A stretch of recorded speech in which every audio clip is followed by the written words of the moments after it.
Тұлпар мініп туалған ұлттық жобасын қолдау мақсатында Қобыланды батыр жырының үзіндісін оқу отбасылық эстафетасын әнші Индира Расылханның отбасынан қабыл алып, өнердегі досым Тоқтар мен Бейбіттің отбасына және кәсіпкер Айдын мен Әсел Ербегиевтер отбасына және мемлекеттік қызметкер Есен мен Күлпән Мұсабековтер отбасына жолдаймыз. Бір тай түгіл Қобыланнан жалғыз жаным садаға, қалағанымды алдым деп мақтанып барсын алдына Тоқтар сынды ағаға.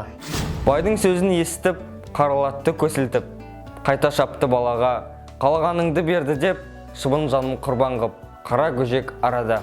Баладан болып садаға, ұстап беріп иені, жат қылады иені, қарны жерге тиеді. Құтқа суық кемеден қалғып түсіп пегені маңдайына сүйет.